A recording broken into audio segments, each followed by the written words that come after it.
안녕하십니까, 책돌입니다. 오늘 소개해드릴 책은 노인이 되지 않는 법입니다. 저자는 소노 아야코, 출판사는 리수입니다. 바로 본문을 보도록 하겠습니다. 자립의 능력을 갖추기란 쉽지 않은 일입니다. 골절 수술 후 목발을 짚고 다니던 무렵 길가에 서서 지나가는 사람들을 구경한 적이 있는데, 거리의 모든 사람이 무거운 짐을 들고 10km쯤은 아무렇지도 않게 걷거나 달리거나 점프하거나 계단을 오르내릴 수 있을 것 같다는 생각이 들었습니다. 그에 비하면 나는 할 수 있는 게 아무것도 없었습니다. 나보다 나이가 더 많은 사람도 하는 일을 나만 못하게 된 것 같았습니다. 내 안의 열등감을 확인하자 기분이 상쾌해졌습니다. 나는 이런 사람이구나. 이게 바로 나구나. 이런 진실을 알게 된 것 같아 오히려 안심이 되었습니다. 나 자신을 분명하게 자각할 수 있게 된 것은 귀중한 선물이었고, 나의 만년은 나라는 인간의 본연에 더욱 가까워지게 되리라 생각했습니다. 사람은 그때그때 운명을 받아들이며 살아갈 수밖에 없습니다. 운명이라는 틀 안에서 내가 할 수 있는 일이 무엇인지를 고민하는 길밖에 없습니다. 예전과 달리 이제는 할 수 없다는 현실에 안주하면 시간은 더욱 고통스러워질 뿐입니다. 그때그때 상황에 맞게 나를 파악하고 판단해야 합니다. 한때 발이 아파서 양말을 신는 것조차 힘겨웠던 시절이 있었습니다. 그래도 다른 사람에게 부탁한 적은 한 번도 없었습니다. 아픔을 견디는 것도 인생이므로 견딜 수 있을 때까지 견뎌보면서 참아내고자 스스로를 달랬습니다. 어느 누구도 그런 나를 향해 서둘러라고 말하지 않았습니다. 그저 기다려 주었습니다. 그 순간 애정이란 손을 내밀기보다는 곁에서 지켜봐주는 것임을 깨달았습니다.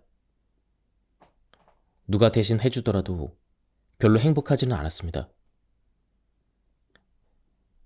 이 세상에 자립이라는 긍지만큼 나를 행복하게 만들어주는 힘은 없기 때문입니다.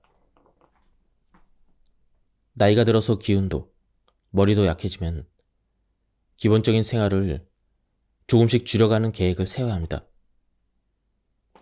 나를 예로 들자면, 지금까지는 할인마트에서 대량으로 식료품을 구입해 꽁치 절임 등을 잔뜩 만들어 놓곤 했는데, 그만한 체력이 사라지면 깨끗이 포기할 작정입니다. 애완동물도 기르지 않을 것입니다. 예전에 버터라는 이름의 못생긴 잡종 고양이를 키웠는데 22년을 같이 살았습니다. 또다시 고양이를 키웠다가는 내가 22년을 버티지 못하고 먼저 죽을 게 뻔하므로 무책임하게 키울 수는 없습니다. 앞으로 더 나이를 먹게 된다면 매일 먹이를 주는 것도 귀찮아질 것입니다. 짐도 기운이 약해지면 함부로 들려고 하지 않습니다. 나이가 들매 따라 자립의 중요성을 느낀다고 말했는데, 일반적으로는 경제적, 육체적인 자립을 의미합니다. 이 같은 자립을 가능케 하는 바탕은 자율정신입니다. 노년은 중년, 장년 때와는 생활 방식이 달라져야 한다. 이를 인식하는 데서 자율이 시작됩니다. 나이를 먹다 보면 자기과잉 보호형과 자기과신형, 둘 중 하나를 선택하기 쉬워집니다. 바꿔 말하면, 나는 위로받아 당연하다. 나는 아직 할 수 있다. 이렇게 생각하는 것입니다. 후자의 예로서 내 몸매는 30대와 별반 달라지지 않았다. 이렇게 자만하는 노인들이 있습니다. 젊음을 유지하고 싶다는 의욕은 칭찬할 만합니다. 하지만 30대와 몸매 차이가 없다고 해서 몸속까지 똑같을 수는 없습니다. 노화를 받아들이고 나이에 걸맞는 건강을 지향하는 편이 자연스럽지 않을까요? 장년 중년일 때는 눈도 잘 보이고 귀도 잘 들리고 면역력도 정상적으로 활동하지만 나이가 든 지금에는 예전과는 다릅니다. 이를 인정하고 몸에 무리가 가지 않는 선에서 새로운 생활 방식을 창출해야 합니다. 그것이 만년을 살아가는 지혜라고 생각합니다. 건강을 지키려면 자기만의 생활 패턴을 지킨다. 지금의 내가 건강을 유지하는 두 가지의 열쇠는 과식을 멀리하는 것과 밤에 외출해서 놀러 다니지 않는 것입니다. 내 경험상 여행 중일수록 절제가 중요합니다. 가끔은 과식으로 후회할 때가 있지만 밤에 외출해서 늦게까지 사람들과 어울리는 것만은 반드시 피하고 있습니다. 여럿이 함께 여행을 갔을 때 저녁 식사가 끝나자마자 술판이 벌어지더라도 나는 일찌감치 내 방으로 사라집니다. 어울릴 줄 모르는군. 저 양반도 이제 나이가 들어서 이런 말을 듣거나 말거나 나만의 페이스를 유지하려고 노력합니다. 아프리카에서 말라리아를 피하는 방법은 과로에서 멀어지는 것 뿐입니다. 좀처럼 쉽지 않은 여행이므로 저녁에 동료들과 술 한잔 나누고 싶은 심정은 이해하겠지만 체력은 저마다 차이가 있습니다. 자기의 건강은 자기가 알아서 지키는 수밖에 없습니다. 먹는 양, 수면 시간, 평소에 앓고 있는 질환 등을 스스로 관리해야 합니다. 다른 사람을 귀찮게 하고 싶지 않다면 자신에게 적합한 생활 패턴을 만들어 실천하는 것이 최선의 방법입니다. 자립할 욕심이 없다면 자율이라는 개념도 태어나지 않습니다. 그러나 내일은 내가 할 수 있다는 행복을 맛본 사람이라면 아무리 나이가 들어도 그 나이에 어울리는 자신만의 생활 패턴을 찾아내 이를 실천하려고 노력할 것입니다. 그것이 젊음을 유지하는 방법임을 알고 있기 때문입니다. 자립은 경제부터 시작되는 법입니다.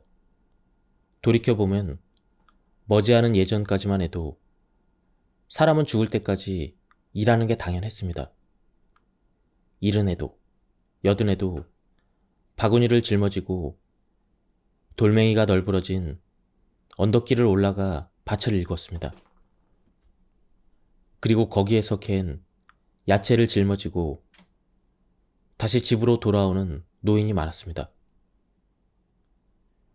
농업이 산업의 변방으로 밀려나면서 요즘은 보기 힘든 광경이 되었지만 말입니다. 노년 세대에서 미국의 퇴직자들을 흉내내려는 유행이 번지고 있습니다.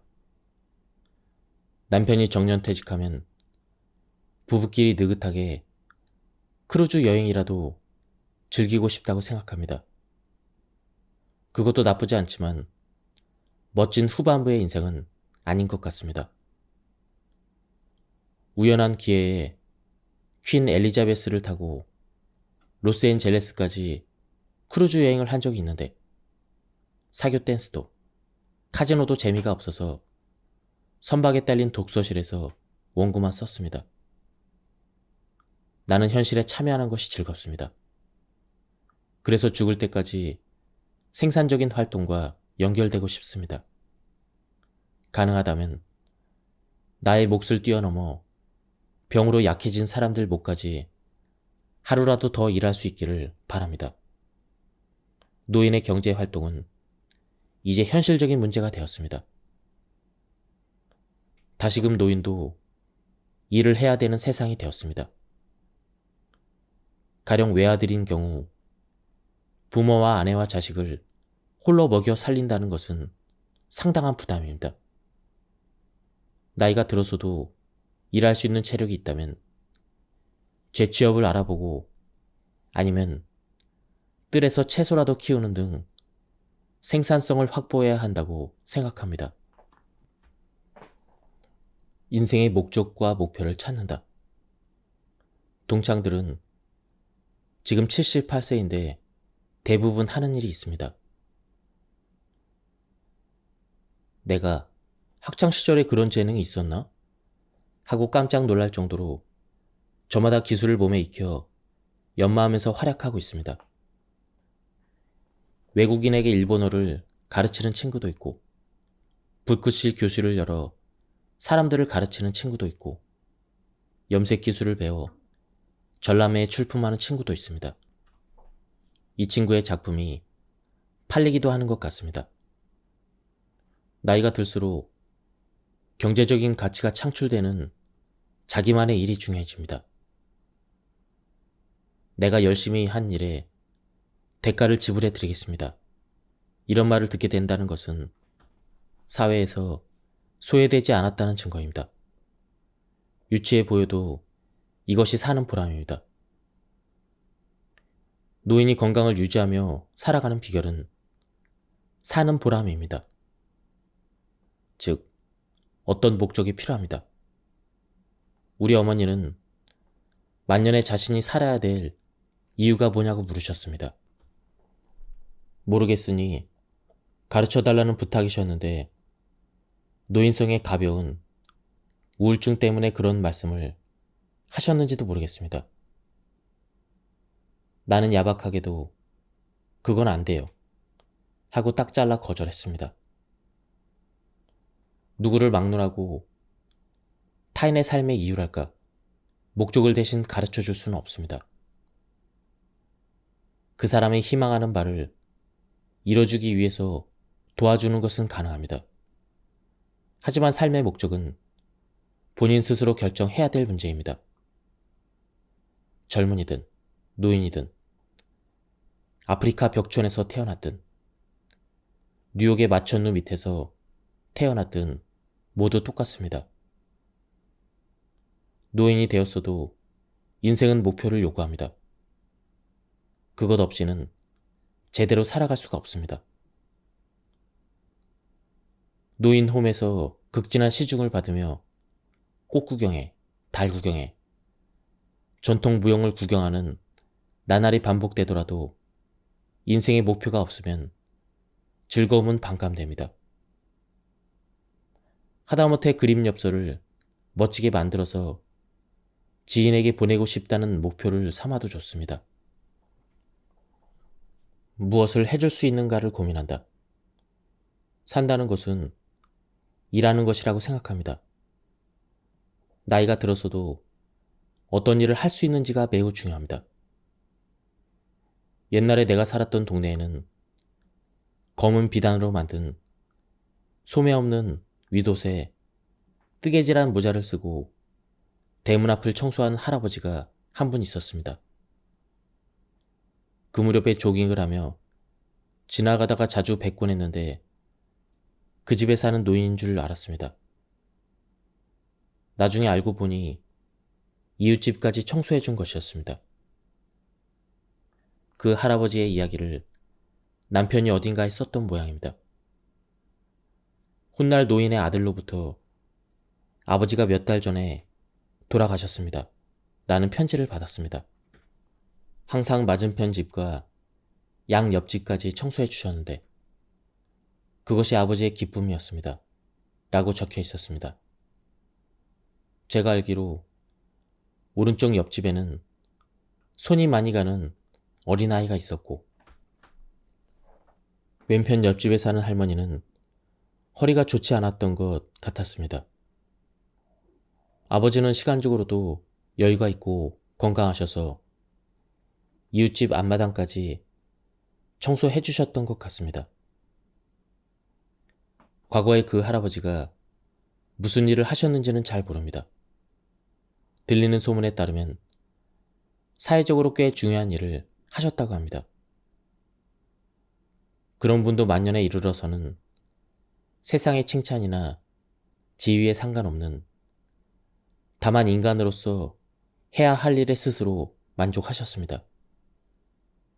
어떤 도움을 받아낼 수 있는가? 이것이 아닌 무엇을 해줄 수 있는가? 이것을 생각하면서 자신의 임무를 찾아내고 묵묵히 수행합니다.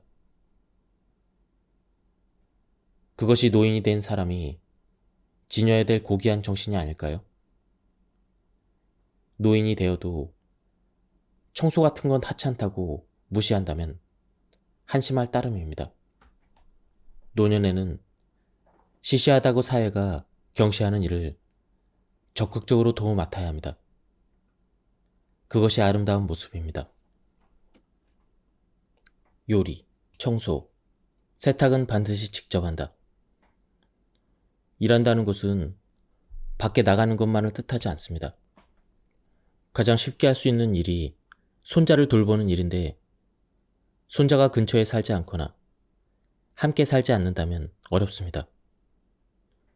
그런데 음식을 만들고 청소를 하고 세탁하는 일은 누구나 할 수 있습니다.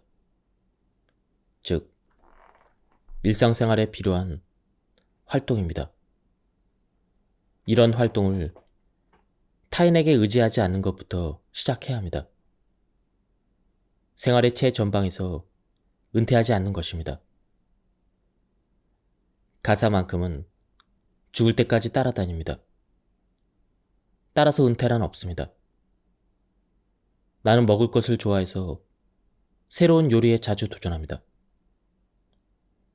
덩달아 가족들까지 즐거워해서 무척 재밌습니다. 낮에 비서들과 지낼 때가 종종 있어서 가끔은 6명이 먹어야 될 음식을 장만하기도 합니다. 먹어주는 사람이 많을수록 반드시 보람은 더욱 커집니다. 요리는 꽤 복잡해서 순서를 잘 지켜야 합니다. 종합적인 두뇌 활동을 요구합니다.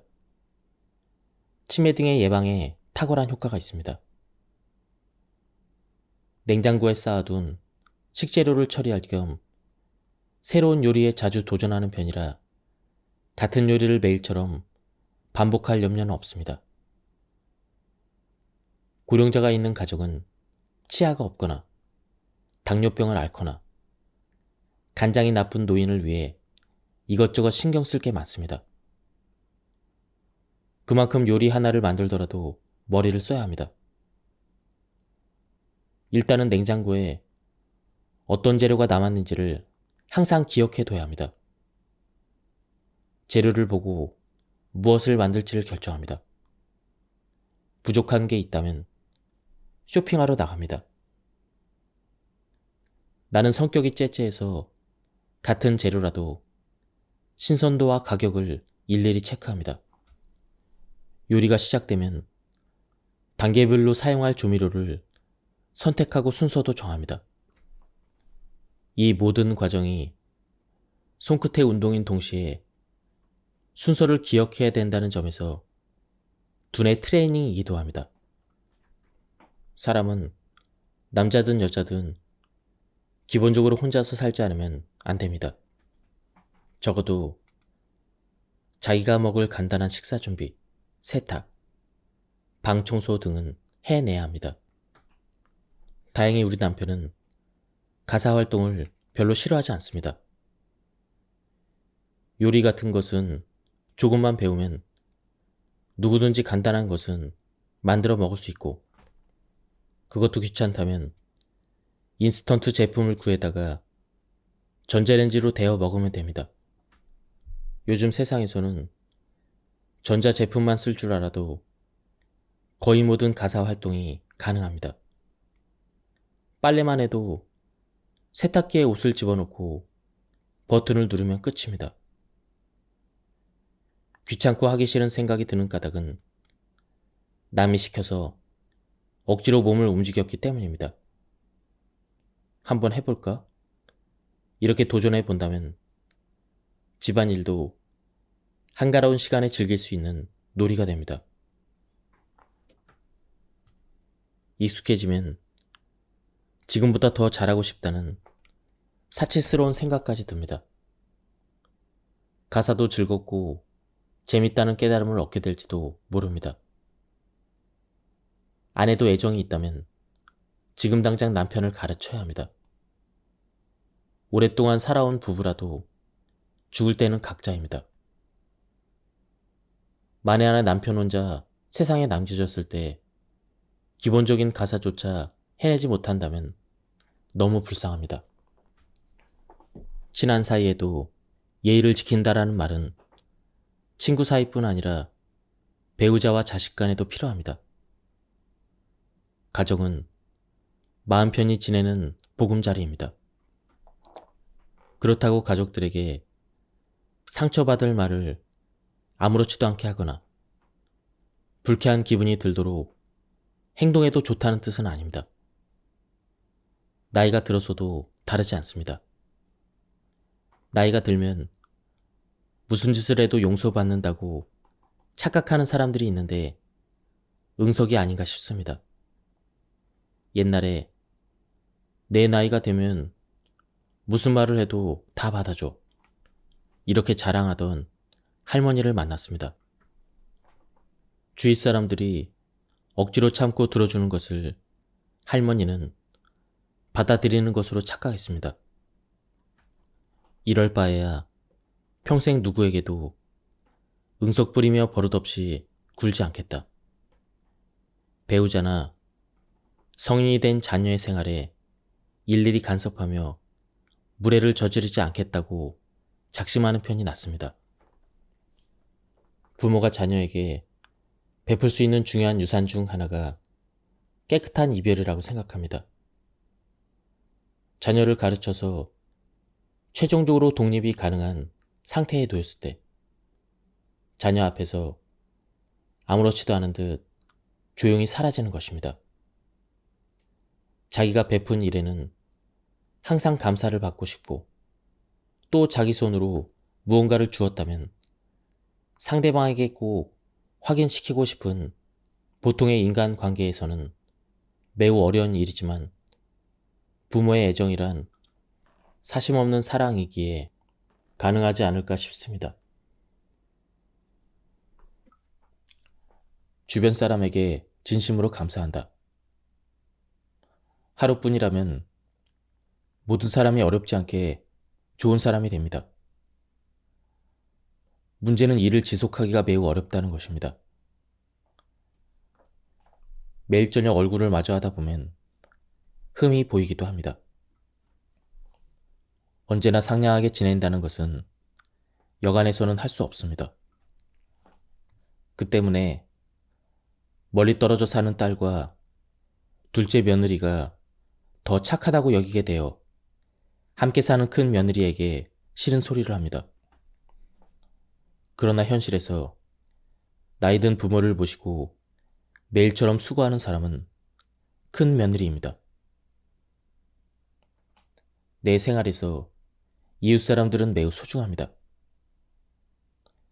여러 가지 일로 자주 신세지는 분들에겐 진심으로 감사하며 살고 있습니다. 미안합니다. 고맙습니다 라는 말을 입버릇처럼 합니다. 진심으로 그렇게 생각하기 때문입니다. 세상에는 큰 며느리에게 부모님을 맡겨놓고는 뭘 잡숫게 하는 거예요. 좀 더 다정하게 해드려요. 이렇게 쓸데없이 참견하는 시누이도 있습니다. 만약 부모님이 매일 보살펴주는 큰 며느리에게 감사의 말을 잊지 않고 그 마음을 표현한다면 시누이의 말도 얄밉게 들리지 않을 것입니다.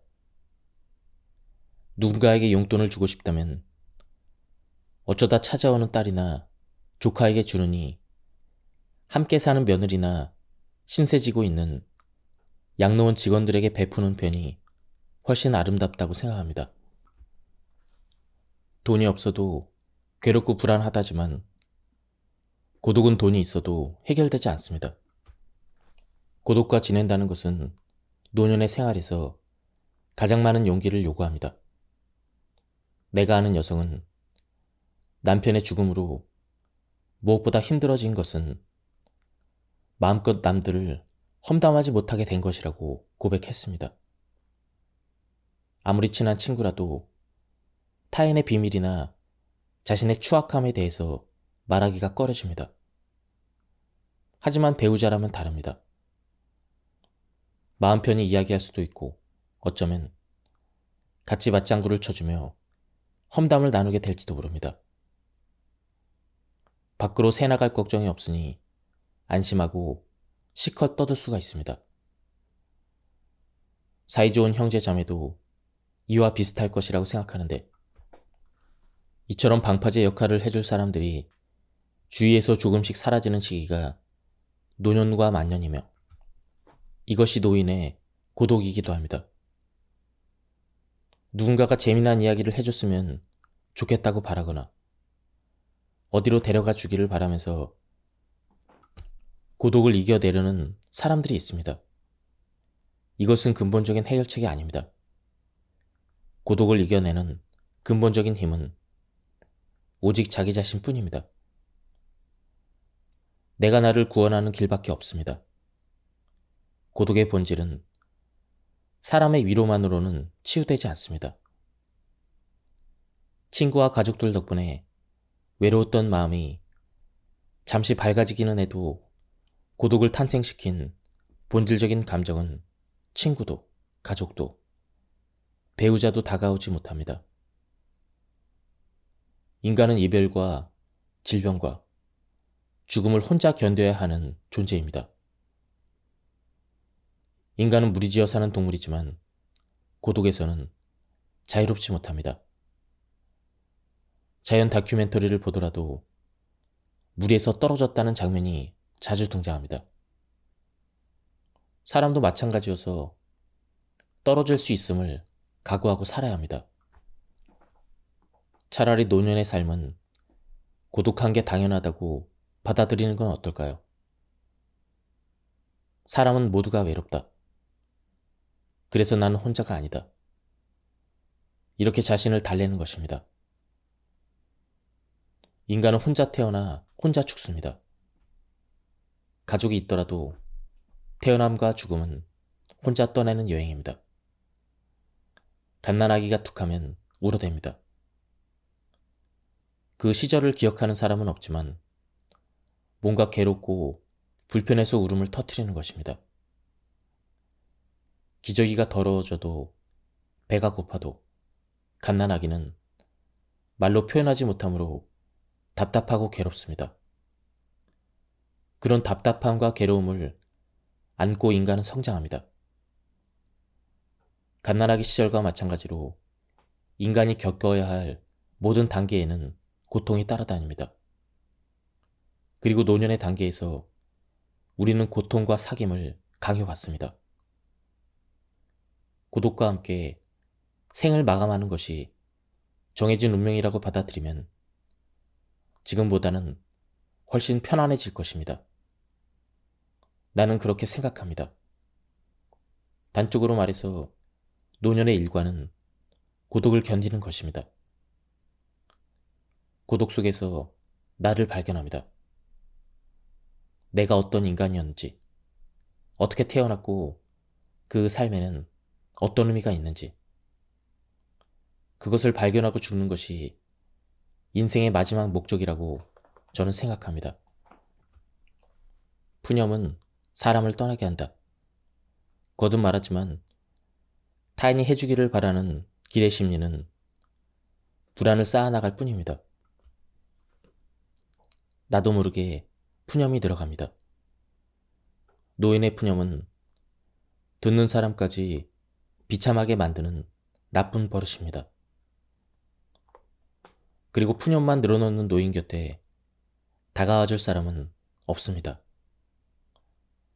푸념은 주위의 공기를 음지처럼 차갑게 물들입니다. 반대로 만사를 즐거워하는 노인 곁에는 양지의 냄새가 풍겨 사람들이 모여듭니다. 간혹 무슨 일을 겪든 초조해하지 않고 중심을 잡아주는 노인들과 만납니다. 그분들 주위에 10m 안팎에 있는 사람들은 자기도 모르는 사이에 마음이 따뜻해집니다. 살아오면서 덕을 쌓아 올렸기 때문입니다. 덕성이란 무엇을 말하는 걸까요? 말로써 설명하기 어렵겠지만 한 가지 기준을 세워보자면 모든 일에서 의미를 찾고 그렇게 찾아낸 의미를 인생에 끌어들여 즐기려고 하는 마음가짐일 것입니다. 사람은 나이를 먹을수록 세상에서 일어나는 문제들을 분석하고 그 안에 숨어 있는 본질적인 이유를 추리하는 능력이 발달합니다. 그런 능력이 발달할수록 사람은 분노에서 점점 더 멀어집니다. 그런데 요즘은 분별력을 갖춰야 할 중년과 세상 물정에 통달한 노년들마저 금방 화를 내기 일쑤입니다. 자기 입장과 견해에 집착하는 유아성이 아직도 가시지 않았기 때문입니다. 입장을 바꿔보면 우리 모두는 정도의 차이는 있을지언정 누군가의 신경을 자극하며 살아가고 있습니다. 이것은 좋고 저것은 나쁘다고 말할 수 있는 문제가 아닙니다. 사람마다 살아가는 방법에 차이가 있기 때문입니다. 나와 생각이 다른 사람을 만나더라도 이렇게까지 다를 수가 있을까? 이렇게 놀람과 충격을 웃음으로 승화시킬 줄 알아야 합니다.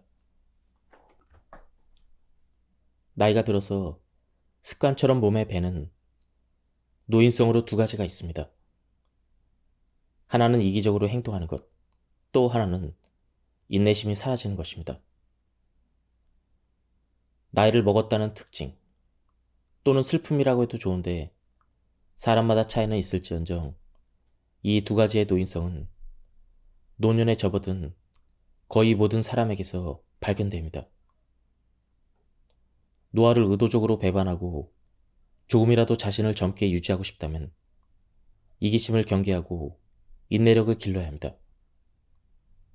자기 멋대로 말하고 행동하는 노인들이 있습니다. 아내가 이혼하지 않고 살게 해주는 게 이상하다고 생각이 들 만큼 자기 멋대로 구는 남편을 만난 적이 있습니다. 그 남자는 정년퇴직 후에 늘 집에 누워 있으면서 일어나고 싶은 시간에 일어나고 먹고 싶을 때 밥을 먹었습니다. 생선 가시도 아내더러 발라달라고 하고 어린애와 똑같습니다. 게다가 아파도 병원에 입원하지 않겠다고 생떼를 쓰고 아내가 외출하는 것도 싫어합니다. 가족과 주위 사람들을 전혀 생각해주지 않습니다. 나이가 아무리 젊어도 타인에 대한 배려를 잊고 있다면 노인입니다.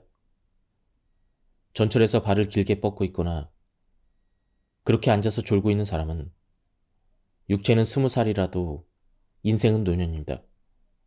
바꿔 말하면 타인을 배려할 줄 아는 사람은 70살에도 장년입니다. 병자가 되더라도 밝게 행동하자. 기쁨을 발견하자. 병자는 노인과 마찬가지로 타인의 도움을 당연시하기가 쉽습니다. 병자 대부분이 자기 중심적으로 생각합니다. 몸의 고통으로 불쾌해지고 왜 다른 사람들은 나의 고통을 이해하지 못하는가? 이런 실망과 원망이 쌓여갑니다. 어쩔 수 없는 노릇입니다. 속으로는 아픈 나를 도와주는 게 당연하다고 생각되더라도 겉으로는 표정에 드러나지 않는 것이 좋습니다. 남보다 오래 살아온 만큼 주위 사람들이 나 때문에 불쾌해지지 않도록 불만이 있어도 억누르고 감추면서 밝게 행동하려는 친절을 베풀 줄 알아야 합니다. 성소에 기뻐하라라는 말씀이 있습니다. 이것은 인생에 대한 명령입니다. 성 바울은 기쁨을 발견하는 것이 우리가 진정한 행복을 손에 넣을 수 있는 첫 번째 열쇠라는 것을 가르쳐 줬습니다. 항상 기뻐하라고 말하기는 쉬워도 기뻐하기는 어렵습니다. 바울은 자신의 의지로 기뻐하라고 말합니다. 지금까지 살아오면서 어떤 이의 도움이 있었는지, 또 어떤 행운이 있었는지 생각해 봅시다. 불경기라 다들 힘들겠지만 그래도 포탄이 날아오는 생활은 아닙니다. 테러의 위험도 없습니다. 전기와 수도도 제대로 공급되고 있습니다. 오늘 저녁에 먹을 것이 있습니다. 이 모두가 기쁨의 이유입니다. 이것도 재능이라면 재능입니다. 내겐 특별한 재능이 없지만 기쁨을 발견하는 데는 남보다 뛰어나다고 자부합니다. 예를 들면 이런 식입니다. 발이 아파도 그래도 걸을 수 있어서 잘 됐다. 이렇게 기뻐합니다. 발이 아파도 꽤 먼 곳까지 혼자 걸어갈 수 있어서 기쁩니다. 비행기도 전철도 탈 수 있고 고통스러워서 도저히 못 걷겠으면 택시를 부를 수 있어서 기쁩니다. 그리고 오늘 이만큼 내 힘으로 걸어 다녔다는 게 무척 기쁩니다. 이렇게라도 하지 않으면 나날이 싱거워서 어떻게 지나가는지도 모르겠습니다. 암에 걸렸지만 예전과 똑같은 표정으로 즐겁게 대화를 나누며 기쁜 표정을 보여주는 분이 내 주위에는 아주 많습니다. 반대로 표정만 봐도 이분은 몸이 안 좋구나 하고 걱정되는 사람도 있습니다. 그때마다 나도 내 표정 때문에 누군가에게 나의 몸 상태에 대해서 걱정을 끼치지는 않을까 반성합니다. 이왕이면 죽을 병에 걸렸어도 밝게 행동하고 웃고 싶습니다. 마음은 불안으로 가득하더라도 고개를 숙이지 않고 등을 곧게 펴고 걸어 다니고 싶습니다. 낯선 사람과 만나면 살짝 미소도 보여주고 싶습니다. 제대로 할 수 있을지 자신은 없지만 그것이 내가 소원하는 만년의 비약입니다. 이 책의 저자는 노인이 되지 않는 법 7가지 지혜를 전하고 있습니다. 첫째, 자립할 것. 둘째, 죽을 때까지 일을 가질 것. 셋째, 늙어서도 배우자 자녀와 잘 지낼 것. 넷째, 돈에 얽매이지 않는 정신을 가질 것. 다섯째, 고독과 사귀며 인생을 즐길 것. 여섯째, 늙음, 질병, 죽음과 친해질 것. 일곱째, 신의 잣대로 인생을 볼 것. 내용 전체를 소개해드리지는 못했지만 제가 감명 깊게 읽은 부분만 발췌해서 소개해드렸습니다. 한번 책을 구해서 읽어보실 것을 추천드립니다. 여기서 리뷰를 마치도록 하겠습니다. 감사합니다. 안녕하십니까, 책돌이입니다. 오늘 소개해드릴 책은 노인이 되지 않는 법입니다. 저자는 소노 아야코, 출판사는 리수입니다. 바로 본문을 보도록 하겠습니다. 자립의 능력을 갖추기란 쉽지 않은 일입니다. 골절 수술 후 목발을 짚고 다니던 무렵 길가에 서서 지나가는 사람들을 구경한 적이 있는데 거리의 모든 사람이 무거운 짐을 들고 10km쯤은 아무렇지도 않게 걷거나 달리거나 점프하거나 계단을 오르내릴 수 있을 것 같다는 생각이 들었습니다. 그에 비하면 나는 할 수 있는 게 아무것도 없었습니다.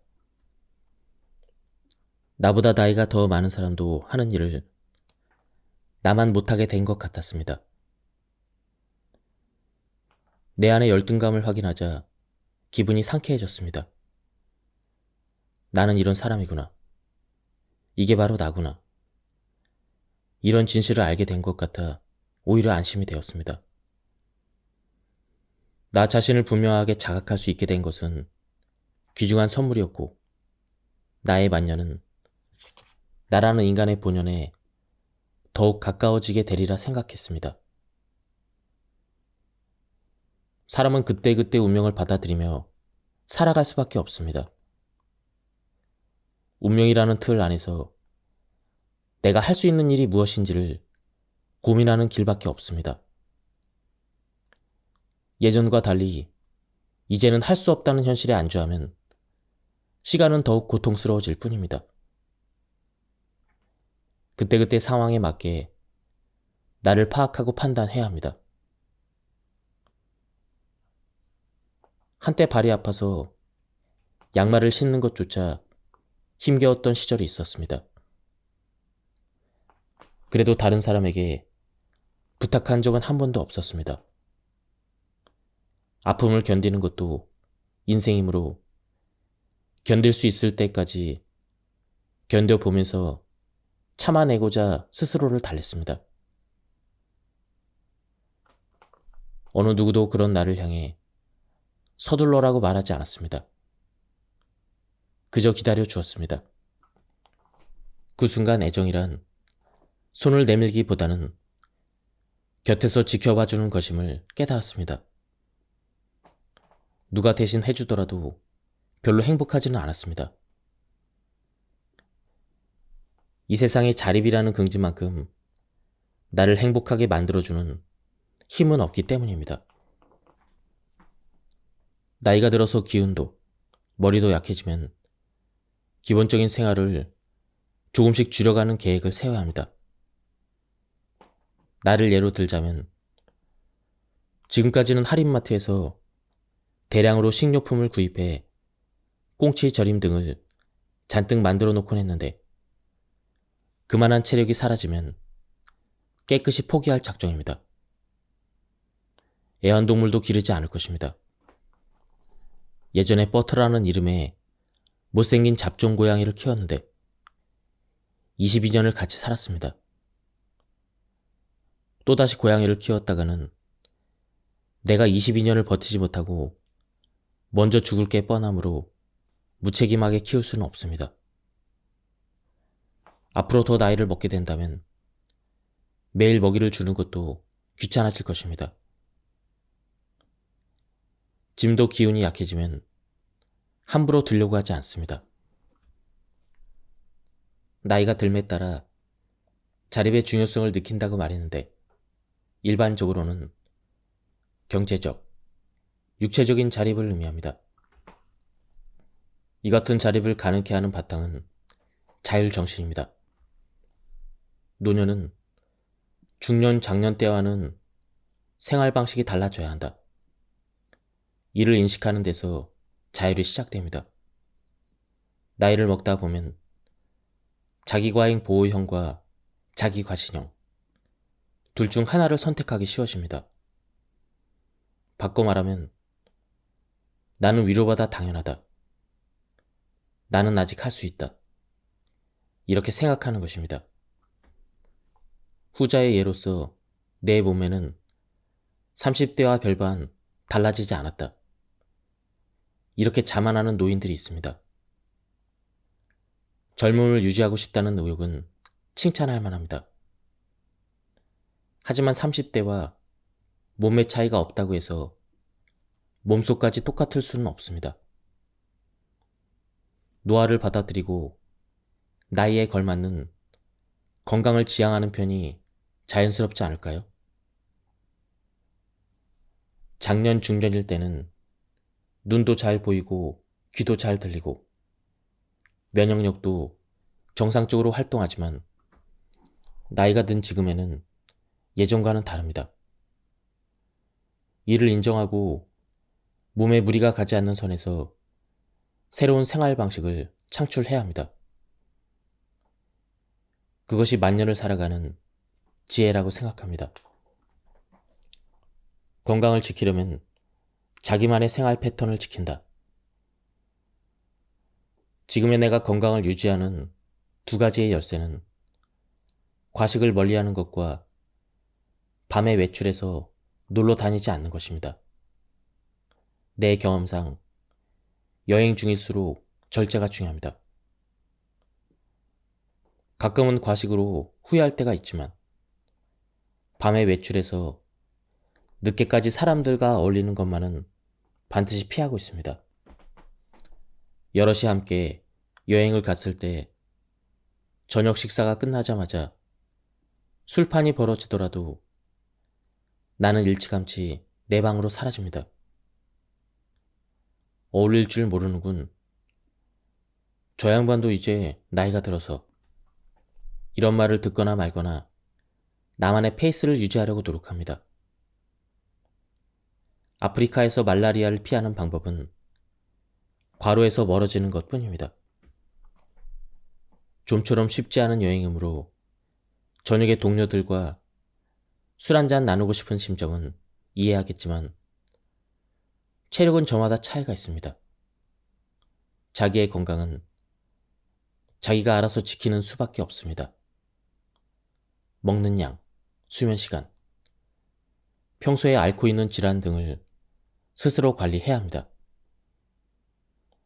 다른 사람을 귀찮게 하고 싶지 않다면 자신에게 적합한 생활 패턴을 만들어 실천하는 것이 최선의 방법입니다. 자립할 욕심이 없다면 자율이라는 개념도 태어나지 않습니다. 그러나 내일은 내가 할 수 있다는 행복을 맛본 사람이라면 아무리 나이가 들어도 그 나이에 어울리는 자신만의 생활 패턴을 찾아내 이를 실천하려고 노력할 것입니다. 그것이 젊음을 유지하는 방법임을 알고 있기 때문입니다.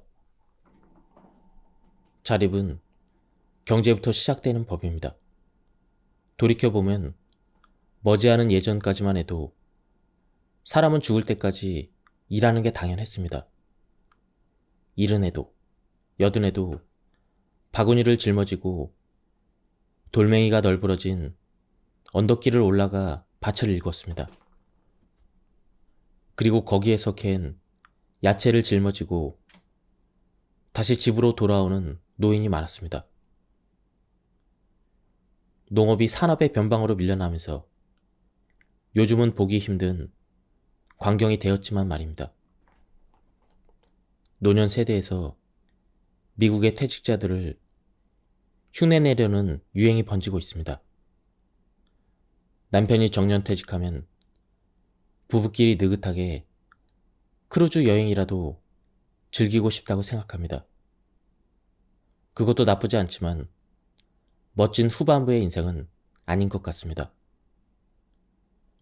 우연한 기회에 퀸 엘리자베스를 타고 로스앤젤레스까지 크루즈 여행을 한 적이 있는데 사교 댄스도 카지노도 재미가 없어서 선박에 딸린 독서실에서 원고만 썼습니다. 나는 현실에 참여하는 것이 즐겁습니다. 그래서 죽을 때까지 생산적인 활동과 연결되고 싶습니다. 가능하다면 나의 몫을 뛰어넘어 병으로 약해진 사람들 몫까지 하루라도 더 일할 수 있기를 바랍니다. 노인의 경제 활동은 이제 현실적인 문제가 되었습니다. 다시금 노인도 일을 해야 되는 세상이 되었습니다. 가령 외아들인 경우 부모와 아내와 자식을 홀로 먹여 살린다는 것은 상당한 부담입니다. 나이가 들어서도 일할 수 있는 체력이 있다면 재취업을 알아보고 아니면 뜰에서 채소라도 키우는 등 생산성을 확보해야 한다고 생각합니다. 인생의 목적과 목표를 찾는다. 동창들은 지금 78세인데 대부분 하는 일이 있습니다. 내가 학창시절에 그런 재능이 있었나? 하고 깜짝 놀랄 정도로 저마다 기술을 몸에 익혀 연마하면서 활약하고 있습니다. 외국인에게 일본어를 가르치는 친구도 있고 붓글씨 교실을 열어 사람들을 가르치는 친구도 있고 염색 기술을 배워 전람회에 출품하는 친구도 있습니다. 이 친구의 작품이 팔리기도 하는 것 같습니다. 나이가 들수록 경제적인 가치가 창출되는 자기만의 일이 중요해집니다. 내가 열심히 한 일에 대가를 지불해 드리겠습니다. 이런 말을 듣게 된다는 것은 사회에서 소외되지 않았다는 증거입니다. 유치해 보여도 이것이 사는 보람입니다. 노인이 건강을 유지하며 살아가는 비결은 사는 보람입니다. 즉, 어떤 목적이 필요합니다. 우리 어머니는 만년에 자신이 살아야 될 이유가 뭐냐고 물으셨습니다.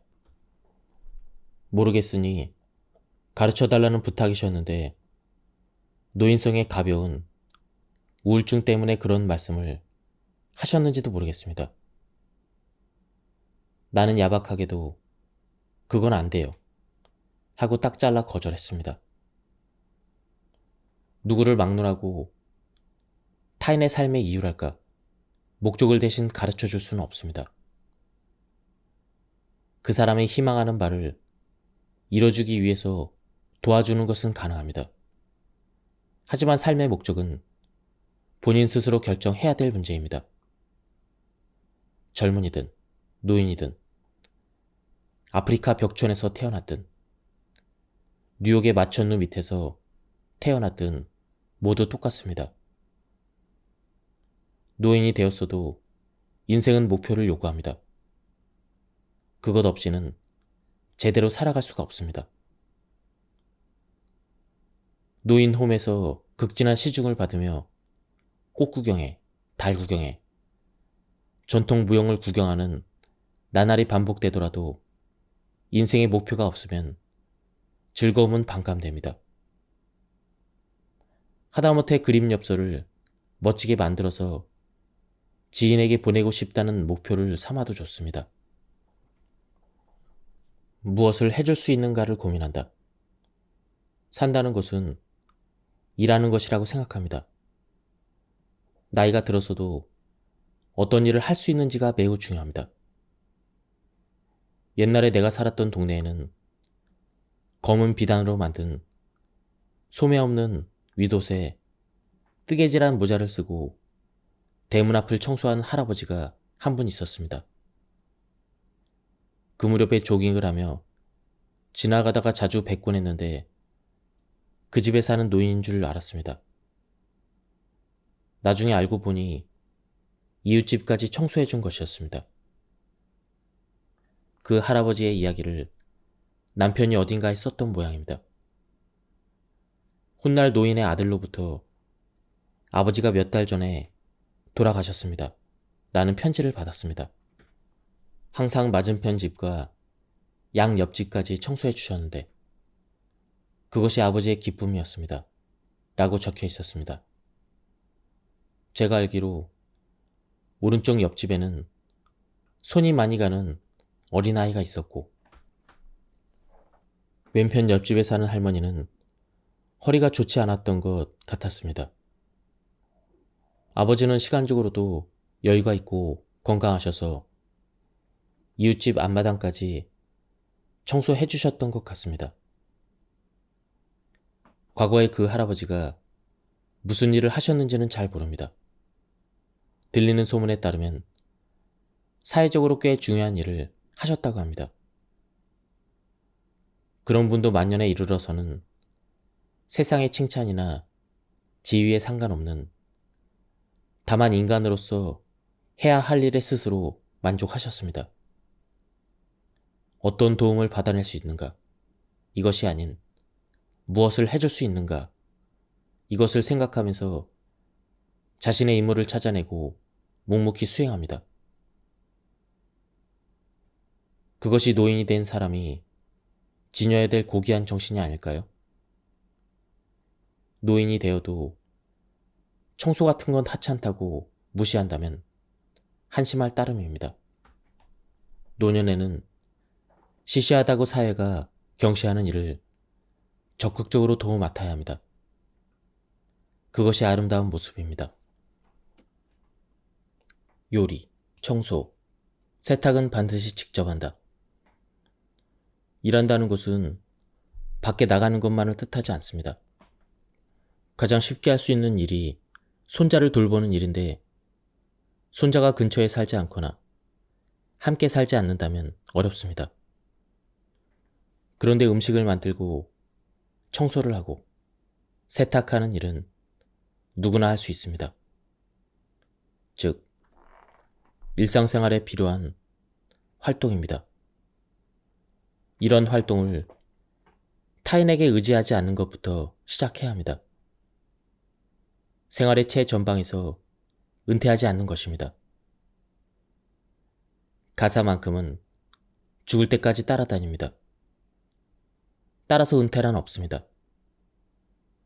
나는 먹을 것을 좋아해서 새로운 요리에 자주 도전합니다. 덩달아 가족들까지 즐거워해서 무척 재밌습니다. 낮에 비서들과 지낼 때가 종종 있어서 가끔은 6명이 먹어야 될 음식을 장만하기도 합니다. 먹어주는 사람이 많을수록 반드시 보람은 더욱 커집니다. 요리는 꽤 복잡해서 순서를 잘 지켜야 합니다. 종합적인 두뇌 활동을 요구합니다. 치매 등의 예방에 탁월한 효과가 있습니다. 냉장고에 쌓아둔 식재료를 처리할 겸 새로운 요리에 자주 도전하는 편이라 같은 요리를 매일처럼 반복할 염려는 없습니다. 고령자가 있는 가족은 치아가 없거나 당뇨병을 앓거나 간장이 나쁜 노인을 위해 이것저것 신경 쓸 게 많습니다. 그만큼 요리 하나를 만들더라도 머리를 써야 합니다. 일단은 냉장고에 어떤 재료가 남았는지를 항상 기억해둬야 합니다. 재료를 보고 무엇을 만들지를 결정합니다. 부족한 게 있다면 쇼핑하러 나갑니다. 나는 성격이 째째해서 같은 재료라도 신선도와 가격을 일일이 체크합니다. 요리가 시작되면 단계별로 사용할 조미료를 선택하고 순서도 정합니다. 이 모든 과정이 손끝의 운동인 동시에 순서를 기억해야 된다는 점에서 두뇌 트레이닝이기도 합니다.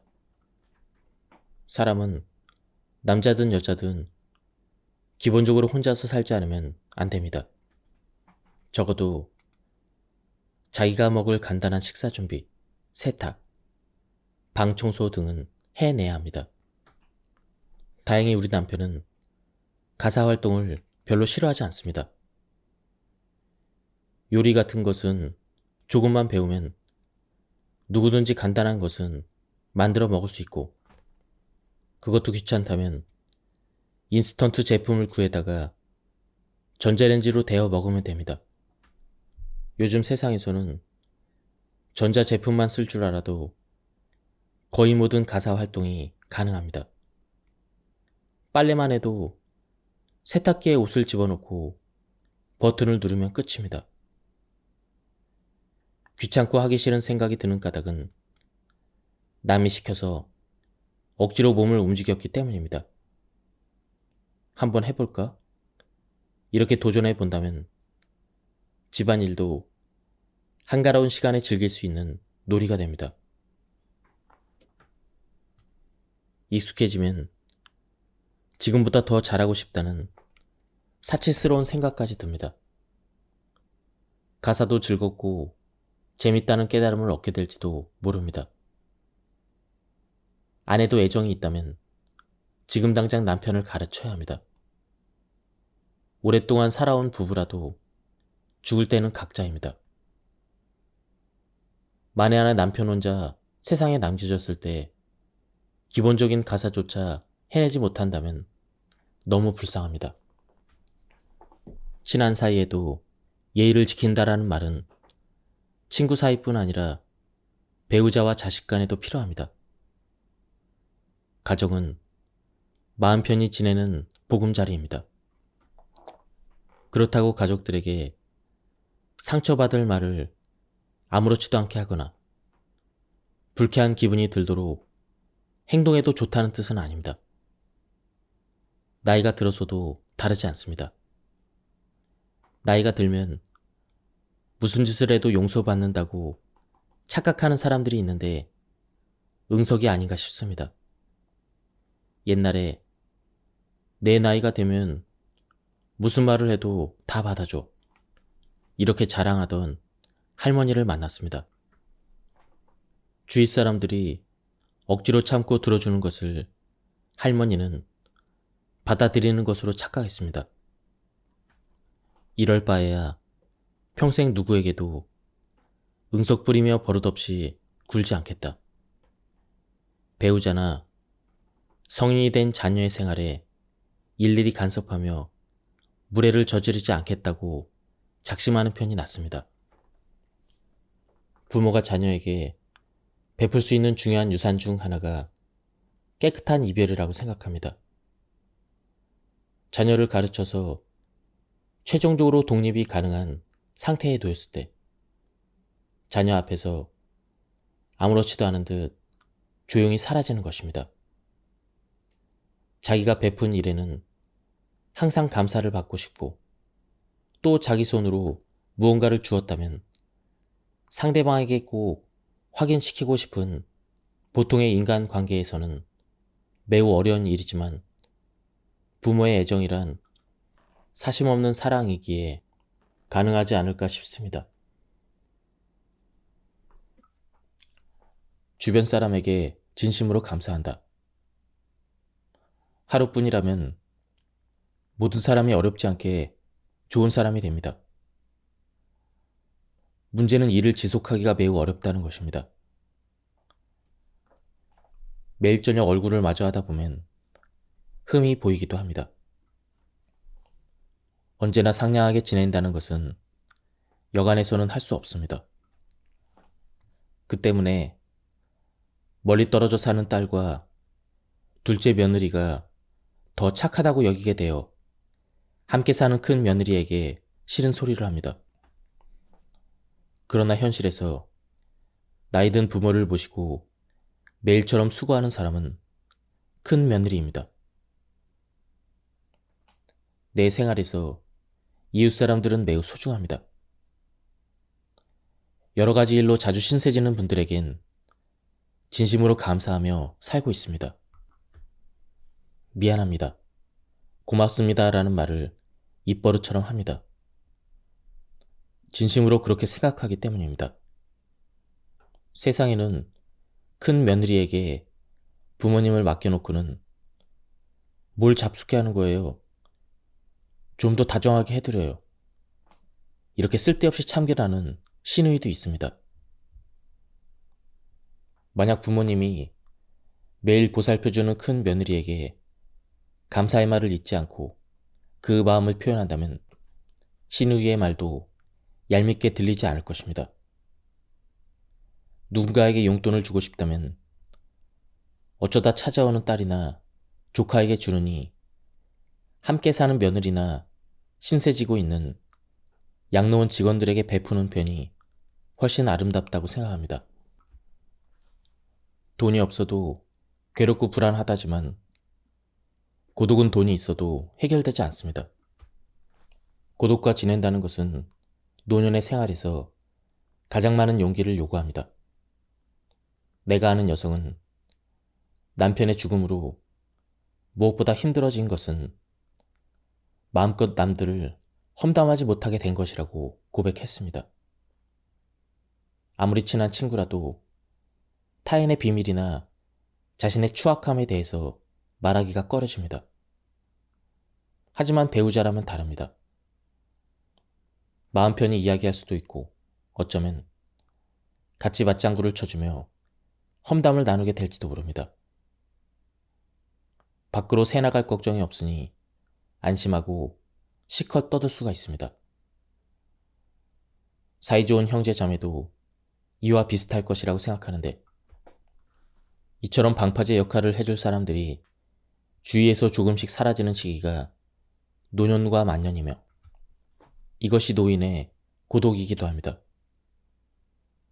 누군가가 재미난 이야기를 해줬으면 좋겠다고 바라거나 어디로 데려가 주기를 바라면서 고독을 이겨내려는 사람들이 있습니다. 이것은 근본적인 해결책이 아닙니다. 고독을 이겨내는 근본적인 힘은 오직 자기 자신뿐입니다. 내가 나를 구원하는 길밖에 없습니다. 고독의 본질은 사람의 위로만으로는 치유되지 않습니다. 친구와 가족들 덕분에 외로웠던 마음이 잠시 밝아지기는 해도 고독을 탄생시킨 본질적인 감정은 친구도, 가족도, 배우자도 다가오지 못합니다. 인간은 이별과 질병과 죽음을 혼자 견뎌야 하는 존재입니다. 인간은 무리지어 사는 동물이지만 고독에서는 자유롭지 못합니다. 자연 다큐멘터리를 보더라도 물에서 떨어졌다는 장면이 자주 등장합니다. 사람도 마찬가지여서 떨어질 수 있음을 각오하고 살아야 합니다. 차라리 노년의 삶은 고독한 게 당연하다고 받아들이는 건 어떨까요? 사람은 모두가 외롭다. 그래서 나는 혼자가 아니다. 이렇게 자신을 달래는 것입니다. 인간은 혼자 태어나 혼자 죽습니다. 가족이 있더라도 태어남과 죽음은 혼자 떠나는 여행입니다. 갓난아기가 툭하면 울어댑니다. 그 시절을 기억하는 사람은 없지만 뭔가 괴롭고 불편해서 울음을 터뜨리는 것입니다. 기저귀가 더러워져도 배가 고파도 갓난아기는 말로 표현하지 못하므로 답답하고 괴롭습니다. 그런 답답함과 괴로움을 안고 인간은 성장합니다. 갓난아기 시절과 마찬가지로 인간이 겪어야 할 모든 단계에는 고통이 따라다닙니다. 그리고 노년의 단계에서 우리는 고통과 사귐을 강요받습니다. 고독과 함께 생을 마감하는 것이 정해진 운명이라고 받아들이면 지금보다는 훨씬 편안해질 것입니다. 나는 그렇게 생각합니다. 단적으로 말해서 노년의 일과는 고독을 견디는 것입니다. 고독 속에서 나를 발견합니다. 내가 어떤 인간이었는지, 어떻게 태어났고 그 삶에는 어떤 의미가 있는지, 그것을 발견하고 죽는 것이 인생의 마지막 목적이라고 저는 생각합니다. 푸념은 사람을 떠나게 한다. 거듭 말하지만 타인이 해주기를 바라는 길의 심리는 불안을 쌓아나갈 뿐입니다. 나도 모르게 푸념이 들어갑니다. 노인의 푸념은 듣는 사람까지 비참하게 만드는 나쁜 버릇입니다. 그리고 푸념만 늘어놓는 노인 곁에 다가와줄 사람은 없습니다. 푸념은 주위의 공기를 음지처럼 차갑게 물들입니다. 반대로 만사를 즐거워하는 노인 곁에는 양지의 냄새가 풍겨 사람들이 모여듭니다. 간혹 무슨 일을 겪든 초조해하지 않고 중심을 잡아주는 노인들과 만납니다. 그분들 주위에 10m 안팎에 있는 사람들은 자기도 모르는 사이에 마음이 따뜻해집니다. 살아오면서 덕을 쌓아 올렸기 때문입니다. 덕성이란 무엇을 말하는 걸까요? 말로써 설명하기 어렵겠지만 한 가지 기준을 세워보자면 모든 일에서 의미를 찾고 그렇게 찾아낸 의미를 인생에 끌어들여 즐기려고 하는 마음가짐일 것입니다. 사람은 나이를 먹을수록 세상에서 일어나는 문제들을 분석하고 그 안에 숨어 있는 본질적인 이유를 추리하는 능력이 발달합니다. 그런 능력이 발달할수록 사람은 분노에서 점점 더 멀어집니다. 그런데 요즘은 분별력을 갖춰야 할 중년과 세상 물정에 통달한 노년들마저 금방 화를 내기 일쑤입니다. 자기 입장과 견해에 집착하는 유아성이 아직도 가시지 않았기 때문입니다. 입장을 바꿔보면 우리 모두는 정도의 차이는 있을지언정 누군가의 신경을 자극하며 살아가고 있습니다. 이것은 좋고 저것은 나쁘다고 말할 수 있는 문제가 아닙니다. 사람마다 살아가는 방법에 차이가 있기 때문입니다. 나와 생각이 다른 사람을 만나더라도 이렇게까지 다를 수가 있을까? 이렇게 놀람과 충격을 웃음으로 승화시킬 줄 알아야 합니다. 나이가 들어서 습관처럼 몸에 배는 노인성으로 두 가지가 있습니다. 하나는 이기적으로 행동하는 것, 또 하나는 인내심이 사라지는 것입니다. 나이를 먹었다는 특징, 또는 슬픔이라고 해도 좋은데 사람마다 차이는 있을지언정 이 두 가지의 노인성은 노년에 접어든 거의 모든 사람에게서 발견됩니다. 노화를 의도적으로 배반하고 조금이라도 자신을 젊게 유지하고 싶다면 이기심을 경계하고 인내력을 길러야 합니다. 자기 멋대로 말하고 행동하는 노인들이 있습니다. 아내가 이혼하지 않고 살게 해주는 게 이상하다고 생각이 들 만큼 자기 멋대로 구는 남편을 만난 적이 있습니다. 그 남자는 정년퇴직 후에 늘 집에 누워 있으면서 일어나고 싶은 시간에 일어나고 먹고 싶을 때 밥을 먹었습니다. 생선 가시도 아내더러 발라달라고 하고 어린애와 똑같습니다. 게다가 아파도 병원에 입원하지 않겠다고 생떼를 쓰고 아내가 외출하는 것도 싫어합니다. 가족과 주위 사람들을 전혀 생각해주지 않습니다. 나이가 아무리 젊어도 타인에 대한 배려를 잊고 있다면 노인입니다. 전철에서 발을 길게 뻗고 있거나 그렇게 앉아서 졸고 있는 사람은 육체는 20살이라도 인생은 노년입니다. 바꿔 말하면 타인을 배려할 줄 아는 사람은 70살에도 장년입니다. 병자가 되더라도 밝게 행동하자. 기쁨을 발견하자. 병자는 노인과 마찬가지로 타인의 도움을 당연시하기가 쉽습니다. 병자 대부분이 자기 중심적으로 생각합니다. 몸의 고통으로 불쾌해지고 왜 다른 사람들은 나의 고통을 이해하지 못하는가?